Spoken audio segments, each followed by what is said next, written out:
अभिवादन स्वीकार कीजिए ब्रजेश मिश्रा का। और आप देखना शुरू कर चुके हैं द डिबेट। बहनों भाइयों, जैसे जैसे चुनाव दूसरे चरण के लिए आगे बढ़ रहा है, उसी तरह से अब देश में राजनीति और मामले और मुद्दे और विवाद उतनी ही तेजी से गर्माते जा रहे हैं। मुसलमानों का मुद्दा अभी गर्म ही हुआ था कि उस पर अब सैम पित्रोदा की एंट्री हो गई है।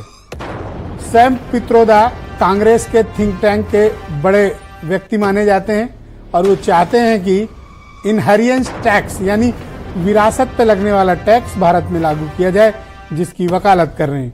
और जैसे ही सुबह सुबह एजेंसी पर सैम पित्रोदा का बयान आया, तत्काल प्रधानमंत्री, गृह मंत्री, कई राज्यों के मुख्यमंत्री और यूपी के चीफ मिनिस्टर ने उस पर बहुत ही कड़ी प्रतिक्रिया दी। ये मुद्दा बना। आज चर्चा हम करेंगे कि आखिर ये विरासत का टैक्स क्या है और कांग्रेस को क्या कमजोर और बीजेपी को क्या ये टैक्स ताकत देगा। इस मुद्दे पर आज हम बात करेंगे। बहन भाइयों, एक होता है विरासत टैक्स। आप सोचते होंगे कि इतनी तरह के टैक्स भर रहे हैं, अब ये मिश्रा जी कौन सा नया टैक्स की चर्चा कर रहे हैं। बहन भाइयों, विरासत टैक्स उसको कहते हैं जो किसी व्यक्ति के मर जाने के बाद उसके फैमिली मेंबर को उसकी धन संपदा मिलती है। भारत में अगर कोई व्यक्ति मर जाता है तो उसका सारा पैसा, उसकी सारी संपदा, उसकी सारी जमीन, सारी जितना भी चीजें हैं वो उसके फैमिली में, उसके बच्चों में, उसकी फैमिली में बढ़ जाती है। उस पर कोई टैक्स नहीं लगता है, वो चढ़ जाता है अपने आप। जमीन है तो जमीन, पैसे हैं तो पैसे, फैक्ट्री, जो कुछ भी कंपनीज हैं तो वो ट्रांसफर हो जाती हैं लीगल वारिस पर, और उसके लिए भारत में किसी तरह का टैक्स नहीं लगता। अमेरिका के कुछ राज्यों में इस पर टैक्स लगता है, और वो भी सिर्फ 6 राज्यों में। और वो भी अब 2025 में वो टैक्स की व्यवस्था शायद खत्म होगी वहां पर, ऐसा दावा वहां की पॉलिटिकल पार्टीज ने किया है। लेकिन वहां के 6 राज्यों में विरासत पर टैक्स लगता है। तो सैम पित्रोदा, जो कांग्रेस के बहुत बड़े थिंक टैंक सलाहकार और ओवरसीज कांग्रेस के अध्यक्ष हैं, वो इस बात की आज सुबह वकालत करते हुए पाए गए कि अमीर लोगों से लेकर गरीब लोगों में बांटने के लिए इनहेरिटेंस टैक्स यानी विरासत का टैक्स लगना चाहिए। वहां 50% लगता है अमेरिका में, तो यहां भी कुछ लगे, इस पर चर्चा होनी चाहिए, ऐसा उनका मत है। तो सैम पित्रोदा जब कोई बात कहते हैं तो उसे गंभीरता से लिया इसलिए जाना चाहिए क्योंकि वो कांग्रेस के सलाहकार हैं, ओवरसीज कांग्रेस का काम देखते हैं, और कांग्रेस की जो पॉलिसी मेकिंग उनकी अपनी बॉडी है उसमें उनकी बड़ी अहम भूमिका है। तो पित्रोदा कोई बात कहते हैं उसे गंभीरता से लिया जाता है। तो सुबह जैसे ही पित्रोदा ने यह बयान दिया, विवाद खड़ा हो गया, और होना ही भी था। तो जैसे उनका बयान आया था, मीडिया वाले समझ गए कि आज कांग्रेस की तरफ से पित्रोदा ने कांड कर दिया। और इमीडिएट 1 घंटे के बाद प्रधानमंत्री नरेंद्र मोदी ने बहुत ही भीषण हमला किया और कहा, देखिए मैं तो कह रहा था ये आपकी धन संपदा दौलत को आपके बच्चों से छीन लेंगे। गृह मंत्री का भी तुरंत स्पेशल बयान आ गया। उन्होंने कहा, देखो छीनना चाहते हैं, पित्रोदा जी कह रहे हैं। तो पित्रोदा जी की बात को तो बड़ा वजन देती है बीजेपी। अब थोड़ी देर बीती थी कि अचानक एक प्रेस कॉन्फ्रेंस हुई और उत्तर प्रदेश के मुख्यमंत्री योगी आदित्यनाथ ने पित्रोदा पर चढ़ाई कर दी और कहा, देखिए ये तो आपके पैसे को आपसे छीनने की पूरी प्लानिंग किए बैठे हैं। और पित्रोदा जी की बात वही बात है जो राहुल और सोनिया की बात है। तो बीजेपी ने ये विरासत का टैक्स चिपका दिया पित्रोदा के बहाने, किस पे? कांग्रेस पे।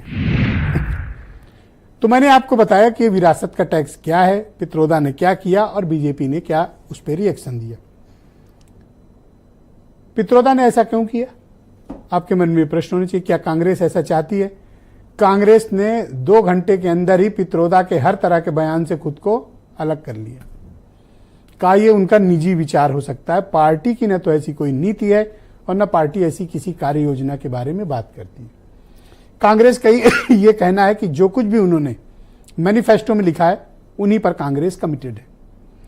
इस विवाद से किसको फायदा और किसको नुकसान होगा, हम आज इस डिबेट में चर्चा करेंगे।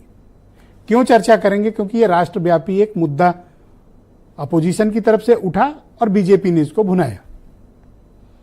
क्या यह मुद्दा चुनाव का रुख बदलने की क्षमता रखता है अथवा नहीं? क्या यह मुद्दा वाकई में जेन्युइन है या फिर ध्यान भटकाने की कोशिश? क्या है ये मुद्दा? तो मुसलमानों वाले मुद्दे का क्या हुआ? बहनों भाइयों, उठा तो वो 2 दिन, लेकिन वो हवा नहीं बना पाया मुद्दा, बहुत चला नहीं वो मुद्दा। उठा बहुत तेज 2 दिन, लेकिन वो चाय के उबाल की तरह रहा कि आया और चला गया। अब आया है विरासत टैक्स। इसके हीरो कौन है? सैम पित्रोदा। प्रोड्यूसर डायरेक्टर का भी पता नहीं है। तो कुछ बयान सुने पित्रोदा जी के भी, बीजेपी का रिएक्शन, फिर आज की डिबेट। ये एक पॉलिसी इश्यू है कि कांग्रेस पार्टी ऐसी पॉलिसी बनाएगी जिससे wealth distribution would be saying you must pay so much money to poor.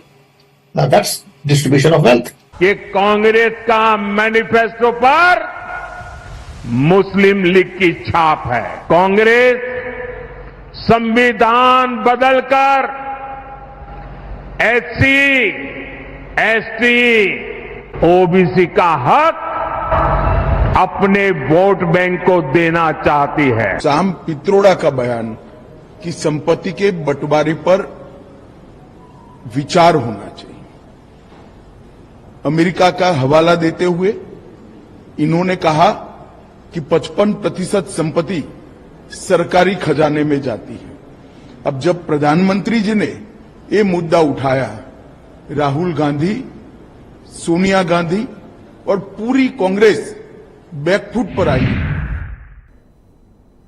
तो बहनों भाइयों, आज की परिचर्चा को आगे बढ़ाएंगे। संजय चौधरी उत्तर प्रदेश में बीजेपी के प्रवक्ता हैं। हेमंत तिवारी जी बहुत ही जाने माने पत्रकार हैं और इस विरासत के टैक्स को समझने के लिए हमने देश के मशहूर अर्थशास्त्री प्रोफेसर M.K. अग्रवाल जी को भी आमंत्रित किया है। दीपक रंजन समाजवादी पार्टी से हैं, प्रदीप सिंह उत्तर प्रदेश में कांग्रेस कमेटी के प्रवक्ता हैं और अंकुर सक्सेना राष्ट्रीय लोकदल से। आप सबका शुक्रिया और धन्यवाद इस कार्यक्रम में मेरे साथ शिरकत करने के लिए।